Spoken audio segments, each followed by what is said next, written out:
करते हैं। Hello everyone, आज हम स्टार्ट करेंगे संगीत क्या है, बेसिक टॉपिक ऑफ संगीत, बेसिक टॉपिक ऑफ म्यूजिक। तो स्टार्ट करते हैं। सबसे पहले हम जानेंगे संगीत क्या है, संगीत की उत्पत्ति कैसे हुई, पुराने ऋषि मुनि विद्वानों ने संगीत में क्या क्या योगदान दिए और कैसे इसकी प्रधानता दी गई है इसको। चलिए, संगीत क्या है? दो शब्दों को मिलाकर संगीत बना है, सम प्लस गीत, जो अच्छे प्रकार से गाया जा सके, जो अच्छी तरह से गाया जा सके, उसे संगीत कहते हैं।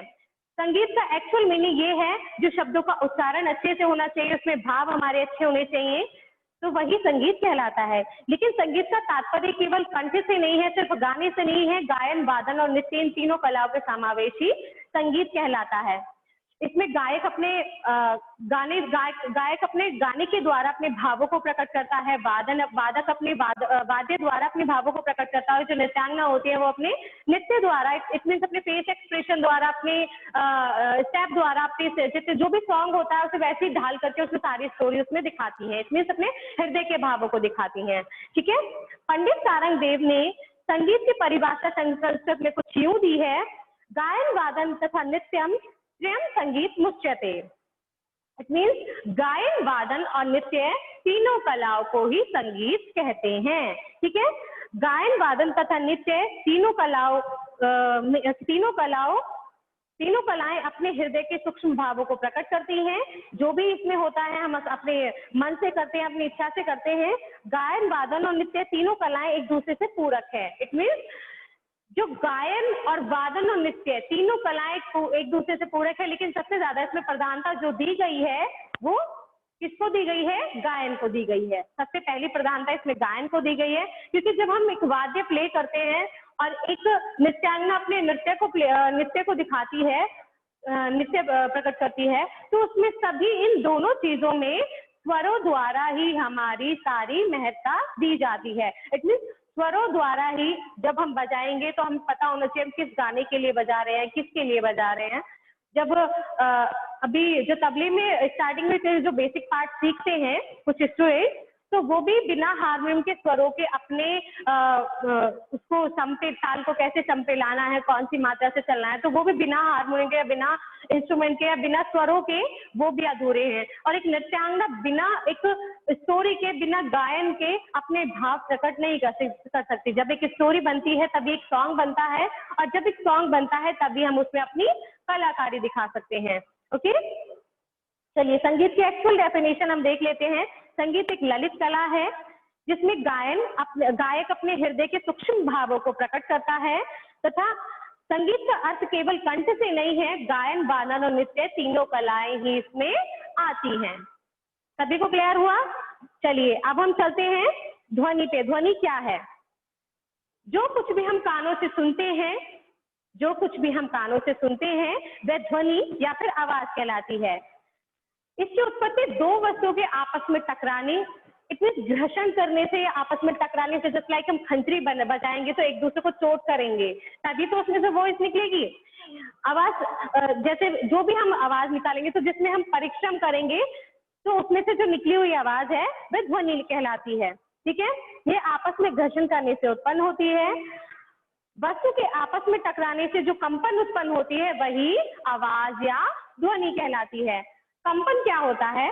जैसे हम कभी मंदिर में, सभी लोग जाते होंगे, मंदिर में जब हम घंटा प्ले करते हैं, घंटा बजाते हैं मंदिर का, तो उसे हम ज्यादा तेज से बजाएंगे जब हम घंटे को ज्यादा तेजी से बजाएंगे तो वो बहुत देर तक उसमें आवाज होगी और उसमें कंपन होगी। कभी आप लोगों ने बजाने के बाद कभी घंटा छेड़ा हो तो उसे टच किया हो तो उसमें एक कंपन होगी, वो घंटा कांपता है, हिलता है, मतलब थोड़ा थोड़ा हिलता रहता है वो। और जैसे हम थोड़ा सा कम प्रेशर देकर के उसको बजाएंगे तो वैसे ही उसकी टाइमिंग जल्दी खत्म हो जाएगी और वो कंपन बंद हो जाएगी। कंपन बिल्कुल ध्यान से सुनेंगे, जब हम तेजी से प्रहार करेंगे तो वो मतलब उसकी टाइम लिमिट ज्यादा बढ़ती चली जाएगी, और जब हम कम तेजी से प्रहार करेंगे तो उसकी कम टाइमिंग में उसकी कंपन खत्म हो जाएगी। ठीक है। यह आपस में, जैसे कि जब हम उस पर प्रहार करेंगे तभी तो उसमें से कंपन उत्पन्न होगी। अब फॉर एग्जाम्पल मैं आपको बता दूं कंपन क्या है।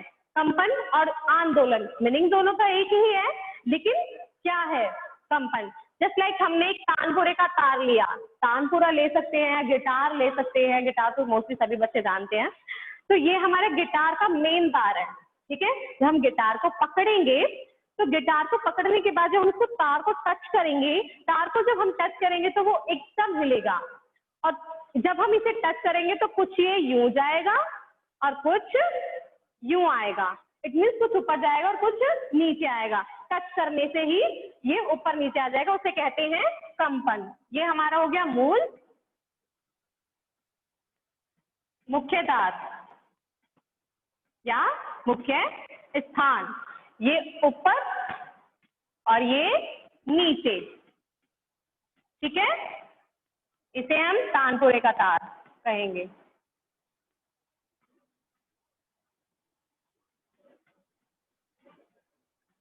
चलिए, तानपुरे के तार को जब हम टच कर रहे हैं तो वो ऊपर भी जा रहा है और नीचे भी आ रहा है, और इसी से जब कंपन निकली है, कंपन निकली, जब वो कंपन, जब हमने टच किया है तो उसमें से कंपन निकली है, और कंपन निकली है तो उसमें से आवाज निकली है, जो हम सुन रहे हैं उसको महसूस कर रहे हैं, ठीक है।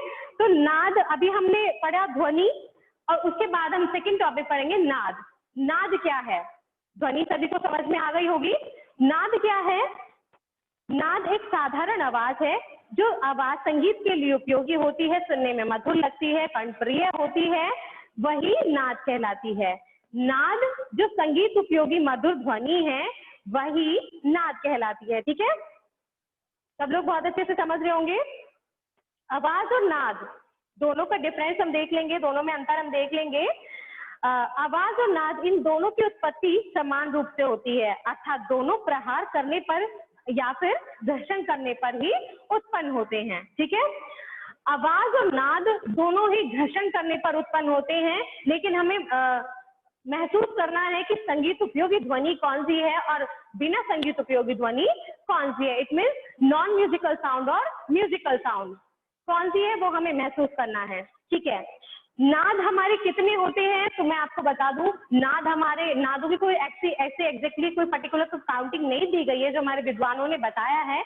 नाद हमारे असंख्य होते हैं, जिसकी प्रॉपरली कोई काउंटिंग नहीं दी गई है। नाद असंख्य होते हैं, लेकिन अगर वही क्वेश्चन हमारा आ जाए कि नाद कितने प्रकार के होते हैं, तो सिंपल आंसर हम कर सकते हैं, नाद 2 प्रकार के होते हैं, ठीक है। एक होता है आहत नाद और दूसरा होता है अनाहत नाद। नाद 2 प्रकार के होते हैं, आहत नाद और अनाहत नाद। आहत नाद क्या है वो हमने अभी समझा ध्वनि में। जब 2 वस्तु आपस में टकराएंगी, जिस लाइक हम तबला प्ले कर रहे हैं, तो जब हम उससे प्रहार करेंगे तभी वो उसमें से कंपन उत्पन्न होगी और उसमें से आवाज निकलेगी। मतलब जब हम आहत करेंगे, उसको प्ले करेंगे, उसमें परिश्रम करेंगे, अपनी मेहनत करेंगे, तभी उसमें से आवाज जो निकलती है उसको आहत नाद कहा जाता है। दूसरा अनाहत नाद। अनाहत नाद क्या है? जो कुछ भी हम अपने महसूस करते हैं, फर्स्टली अनाहत नाद को मोक्ष प्राप्ति का कारण भी बताया गया है। हमारे पुराने ऋषि मुनि जो पहाड़ों पर और न जाने कहाँ कहाँ वर्षों सालों तपस्या करते थे, तो वो ही इस चीज को फील कर पाते थे, क्योंकि उन्हें प्रकृति से ज्यादा संपर्क होता था उनका। जस्ट लाइक मैं अभी आपको नेचुरली बता दूं, अगर आप कोशिश करें ट्राई करने का, तो हम जब कानों को, दोनों कानों को बंद करेंगे, ऐसे दोनों कानों को बंद करने के बाद हमें जो फील हो रही है, साए साए की कुछ सरल सरल वाली जो साउंड हमें फील हो रही है, वो कौन सी नाद हुई? अनाहत नाद। क्योंकि हमें उसमें कोई आहत नहीं करना पड़ रहा है, हमें उसमें कोई परिश्रम नहीं करना पड़ रहा है, तो वो हमें कान बंद करने पे जो महसूस हो रही है साए साए या सनन सरन वाली आवाज, वो अनाहत नाद की श्रेणी में आएगी, ठीक है।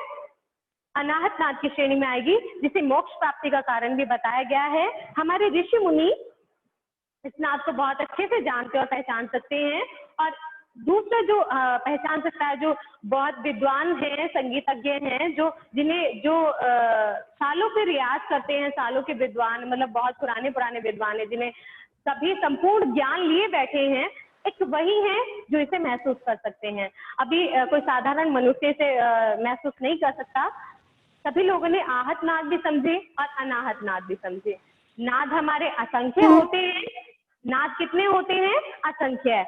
लेकिन वही नाद कितने प्रकार के होते हैं? तो नाद 2 प्रकार के होते हैं, वो कौन से होते हैं? आहत नाद और अनाहत नाद। आहत नाद वो जिसमें हम आहत करते हैं, जिसमें हम घर्षण करते हैं, जिसमें हम परिश्रम करते हैं।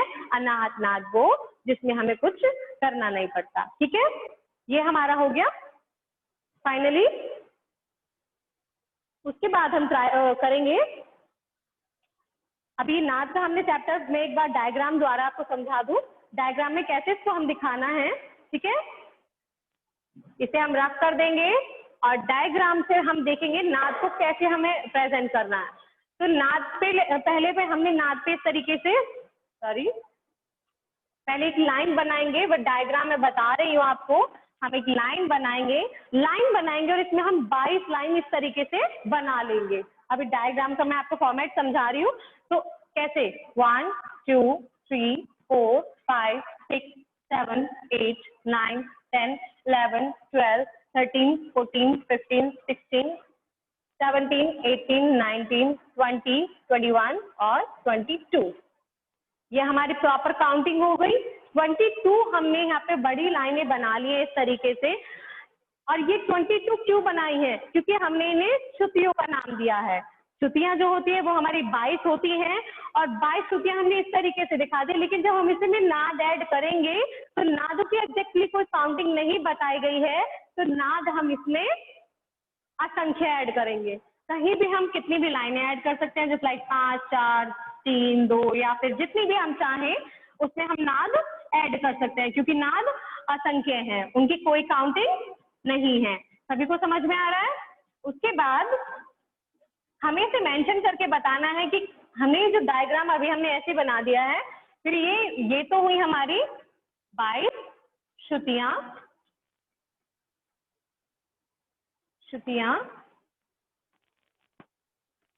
ओके, और ये हम हमारे हुए असंख्य नाद।